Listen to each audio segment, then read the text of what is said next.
Welcome, everybody. My name is Carly Graham Garcia. I'm the Executive Director of the Feliciano Center for Entrepreneurship and Innovation at Montclair State University.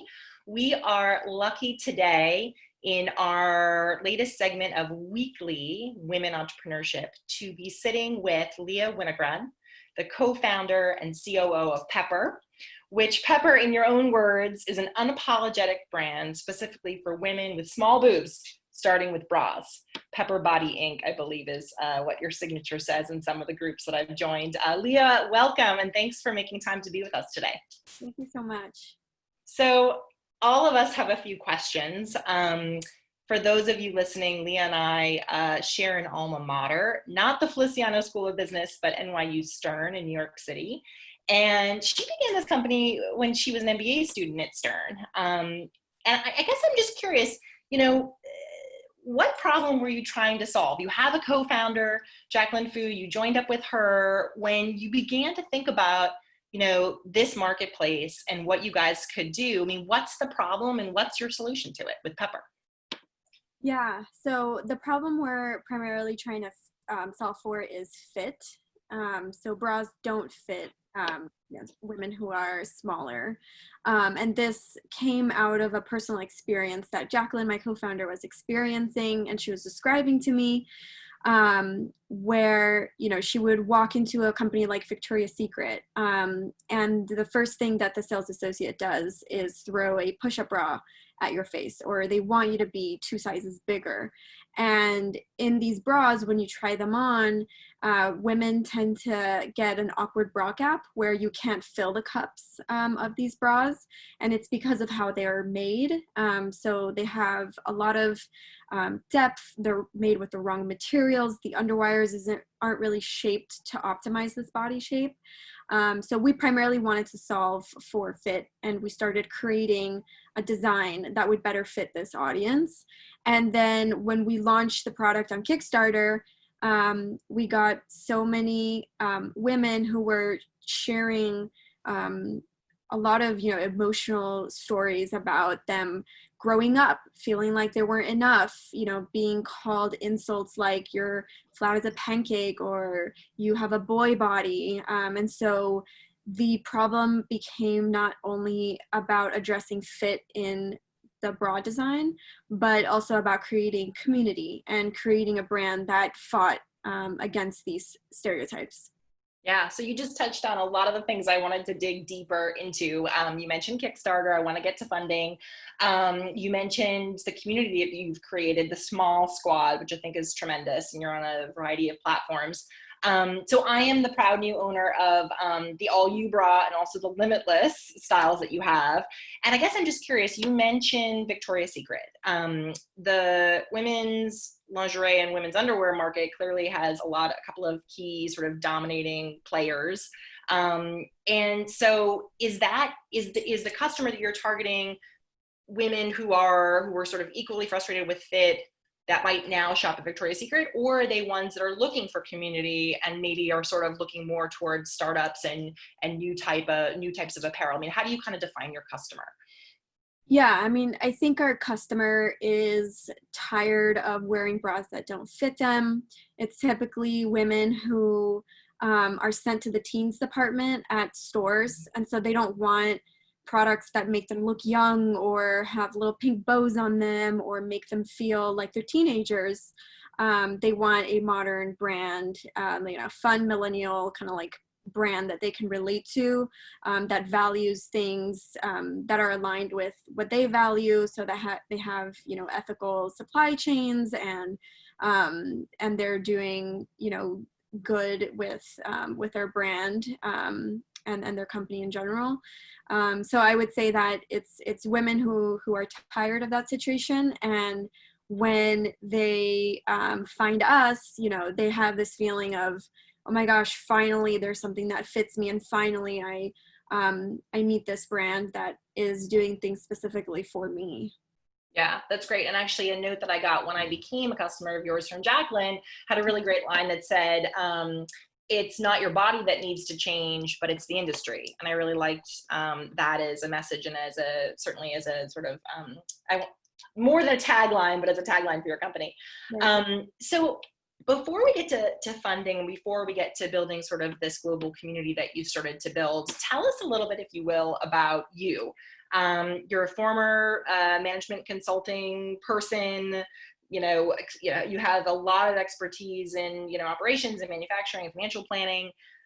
Had you thought about being an entrepreneur? Was it just this idea that you and Jacqueline kind of worked on together that created that in you, or tell us about your journey from consulting to running your own business? Yeah.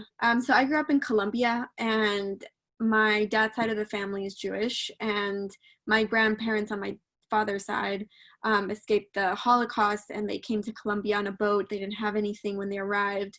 They didn't know a word of Spanish. And my grandfather started his own business from scratch.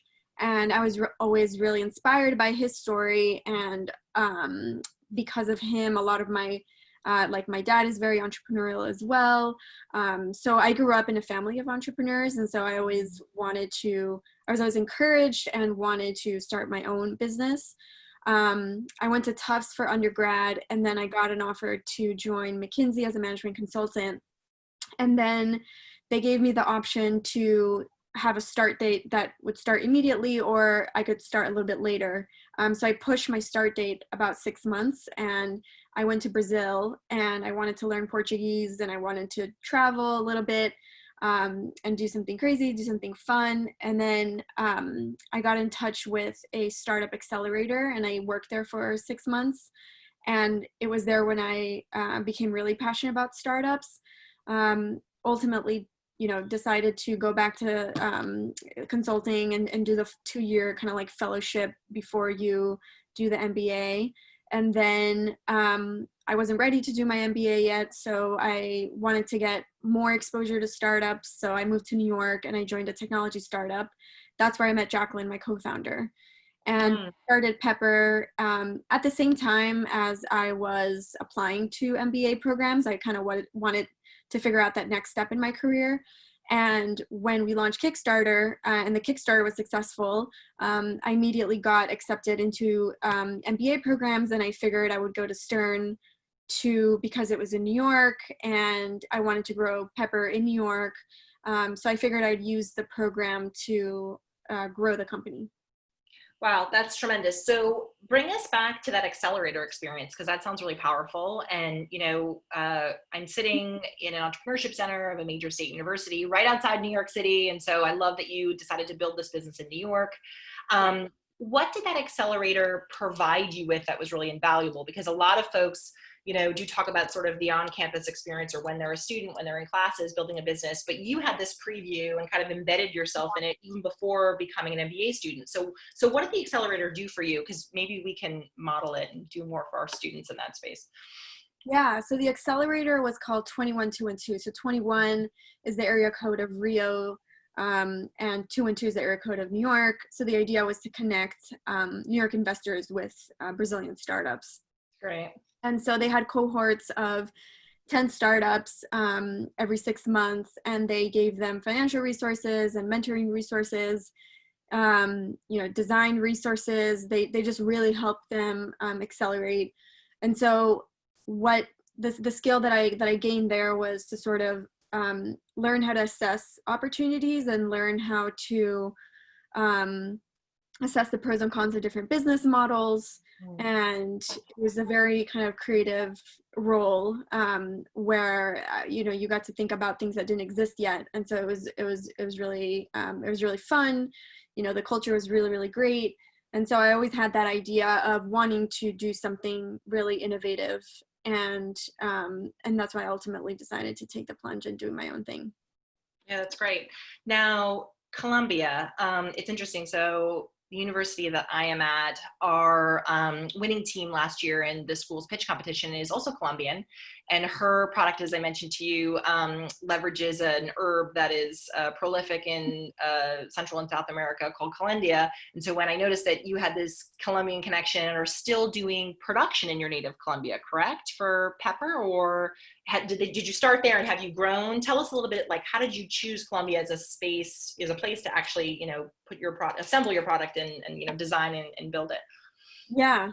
So initially Jacqueline had the idea of Pepper, and then my job was to to build a product. Yeah. So I had the Colombian connections, and my family still lives there, and I had always been passionate about giving back to Colombia. Like I left when I was 10.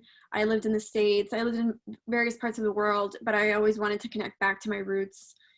And I started looking for different factories, and I started learning that Colombia is actually a really huge player in lingerie production and swim production. And so we got lucky in that sense, because I was looking right where I needed to be looking. Yeah. But it was purposeful in the sense that I wanted to not only give back to Colombia, but I wanted to pick a place where I would have easy access to going, because I think having oversight and control over the conditions of production are really important for us. So there was nowhere easier for me to like travel to. I understand the language. I have connections there. So essentially I know what's going on at all times, and that really facilitates things for us. Yeah. So that became a priority for us. Yeah, that's tremendous. So then 2 sort of follow-up questions to that. In your role as co-founder and COO now overseeing that production, how often do you find yourself traveling there and sort of needing to have your hands in what's happening? And then sort of flip side of the question, of all the places you could have actually been building your business, why did you choose New York? Because you clearly have a really global perspective, and you went to school in Boston, which is also quite a startup scene too. Yeah. But first Colombia, and then why New York? Yeah, Colombia. So your question about Colombia was how often I go there. Yeah. So I travel there 4 times a year, and Okay. I'm in contact with the manufacturers almost every day, which again, we don't use an intermediary to communicate with them. I'm communicating with them, all the time, because it's easy for me, and we use WhatsApp, and we just talk all the time, and it's very fluid. Yeah. So in terms of New York, why New York? I mean, the biggest consumer brands have been built there. And so I knew that the right type of network was there. And to build a consumer brand, I mean, New York is just full of people. So it allowed us early on to do things like stop people in the street and ask them questions, or like walk into stores. It's so easy to learn from people and from customers in New York, because they're everywhere. Yeah, that's great. That's great. Well, let's go back then to the original problem that you identified, which was fit, and talk a little bit about design. So if you're going 4 times a year, you're clearly in constant communication using, digital tools and other technologies. How did you come up with these designs? Because as you've reminded us, not all bodies look alike, so how has the design process evolved for you guys? Yeah, I mean, I think it started with Jacqueline really wanting a bra that fit her. So it started with, let's do research and see what's in the market, and like, let's buy bras from every single company and just try it on and write down, what we like about it, what we don't like about it. That's how it sort of started. I think we got really good at listening to customers as well, and feedback. And so we used a lot of that. It was sort of like a design thinking process. Like we're not fashion designers, but we knew what our customers wanted, and we knew how to distill those learnings into something really simple and actionable. Yeah. So we primarily wanted initially, we want a bra where we close the gap, and there's no space between the cup and your skin. So we wanted to seal to your body. And so from there, that's the mission, right? That's like what the product needs to accomplish. And so from there, it's like, what are the things that we need to tweak in the bra design to get us to that goal? And so from there, it was why it was so important to have a close relationship with the factory and the manufacturers, because that's where their expertise comes in. So essentially, we bypassed the designer, and then we were saying, these are our learnings, and this is what we need. And the factory was like, well, this is what I can deliver from a technical point of view. And so our product was very technical, oriented. It was there to solve the issues. Right. And now that we're a lot bigger, and we have more resources, we're starting to hire a team of really talented designers to take the collection to the next level. But initially it started with just us playing that role. That's great. That's really great. Let's talk about the collection. So from what I could see in terms of your offerings now, you have 3 different bras. And clearly you've intentionally set up the mission of the brand to grow it, and sort of you're leaving it's obvious to the customer that you're leaving wiggle room to expand your brand. I really love that you started with just 3, well, maybe you started with just 1, but I really love that you have a limited product offering, because we say this a lot at the university, sort of do a few things well, don't try to kind of boil the ocean. So what's your product strategy? I know you've got, I noticed you have a few other add-ons now on your e-commerce platform. So you've got, a laundry bag and a few other items. I mean, where do you see this brand going in terms of additional products? Yeah. So I think one of the kind of like, we really started with like the lean startup methodology, and we started with 1 product, and that was really beneficial to us because we had a chance to hear so much feedback and to further iterate on that product and to really, really learn and perfect that size. And I think we did that through Kickstarter. And then from there, the product strategy became, what do our customers need? So from there, people would try on the All You bra and be like, I love this bra. I love how it fits. Can you make a version of this without wire? So then the goal became, okay, how do we design this without a wire? Then it became, can you make a slightly more, feminine version of the All You bra? So we started iterating on a lace design. And now customers are asking for strapless bras, push-up bras. They're asking for swimsuits. They're asking for sports bras. So they're asking us for so many things, and we could use the existing customer base to survey them, to ask them questions, to like make sure we're developing things that they will actually wear. And I guess like taking a step back, understanding what is the problem with the current offerings right now? Like what, really understanding like why don't strapless bras fit? Like what happens when they don't fit? What does it look like when it doesn't fit? What are the bigger kind of issues that happen when it doesn't fit? Like, for example, we've heard, because my bras don't fit, my clothes don't fit either. Or like, I can't wear this dress because my bra doesn't fit.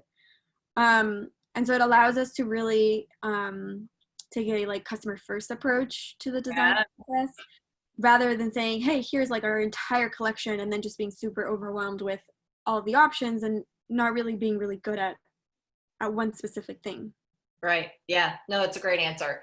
So let's go and dig into fundraising and funding in general, because I love that you had such a positive experience with Kickstarter. Not every early startup does. Tell us a little bit about how it worked for you, why it was successful, and sort of your, if you've raised funds since then, either VC or angel or any other. Yeah, so our Kickstarter was fully funded by our customers. So they were making pre-orders for the bras. Wow. So essentially we wanted to test the demand for our product, and we didn't want to launch something that people didn't want. So we used that as a learning opportunity, but also to just test the market. We prepared a lot for it. So we didn't just launch the Kickstarter.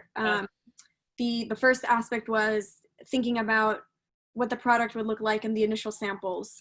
We didn't even use the final sample in the Kickstarter. I think we used our 3rd sample, and then it needed like 3 more iterations after Kickstarter. So we needed the bare minimum that we needed to see if our idea had traction. So we created the brand principles. We hired a freelance designer to like design the Kickstarter page, and it was like a friend of a friend of a friend, so it ended up being like super bootstrappy. We made a video in like a WeWork, like we were just like, we made it in the most cost-effective way possible. And then from there came like the marketing strategy. So we had a list of editors and writers who had written similar stories about Kickstarter launches that we wanted to, like we made like a press kit for them, and we made a pitch, like a personalized pitch for all of them. And we started hitting them up and asking them if they would be interested in featuring our story. We had an email list of people who had like shown interest through time, that we had been collecting their information. And so when the Kickstarter launched, we had a really targeted email strategy that told them, about the dates and when things were launching, and building the momentum before we even launch. We built a social media following before we launched so that we could share the content with them. We retargeted everyone who had been to the landing page with ads to show them about the Kickstarter. So essentially it was the marketing strategy that made it successful, but also we made, like, looking back, we continue to look back on our Kickstarter page for inspiration on our current brand, because we did something in Kickstarter where it came across as very approachable and authentic and like real. And as we grow, we want to keep that like authenticity. And so sometimes we have to go back to the Kickstarter page and like read back and be like, how are we like talking to people back then? And do we sound like just like a company now? Like, we want to still sound as like people, like sharing something.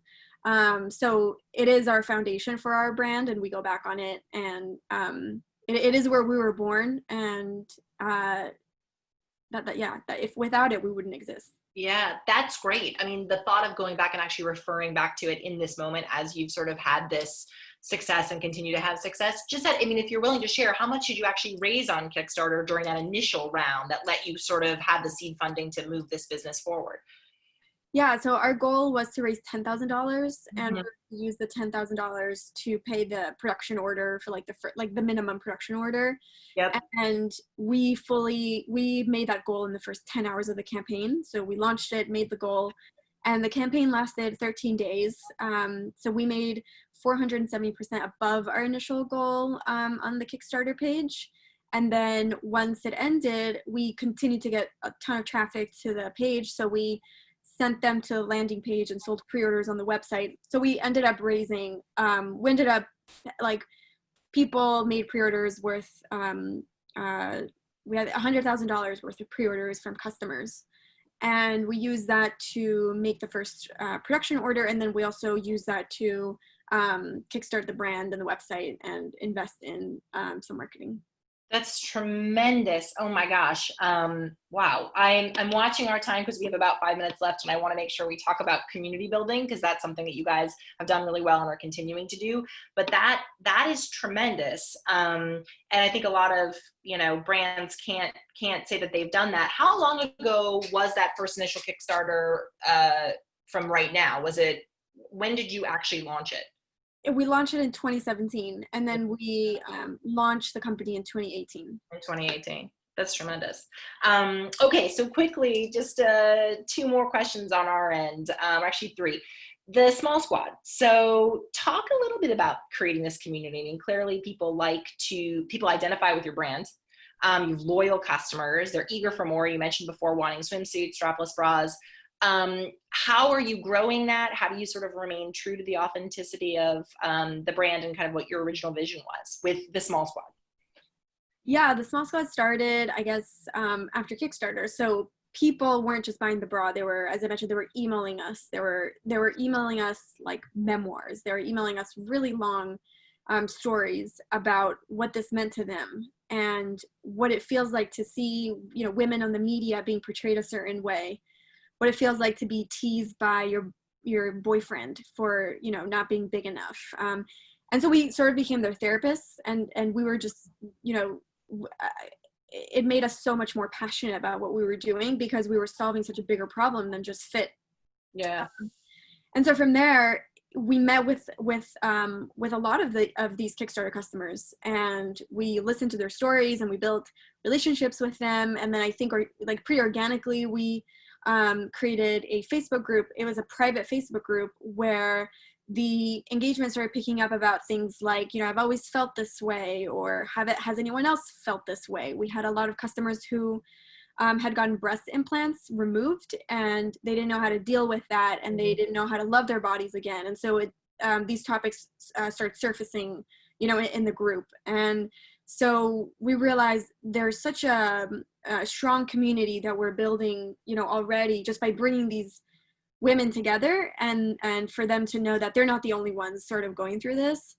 And so we have connected with people, in person, small events, the Facebook group. I think our Instagram is a big place where we share a lot of content. So we've been sharing a lot of IBTC stories, especially with the, Black Lives Matter. We've brought in a lot of, Black content creators to share, their stories and to share how we had an influencer talk about how in the porn industry, for example, women who are Black aren't often portrayed, and so these ideals of beauty that you see are not really reflected in you, and so how that affects your self-esteem. And so it's really, really interesting things that we're kind of talking about and starting the conversation on our social media pages. Yeah, it's great. And I'll just make note too, you had a really creative April Fool's campaign. The last time I saw Frank Rimlowski, who runs the Entrepreneurship Center, the Leslie E Lab at NYU, he was in hysterics, just even recounting the story. Do you want to give a G-rated version of what that campaign was, just in like 20 seconds?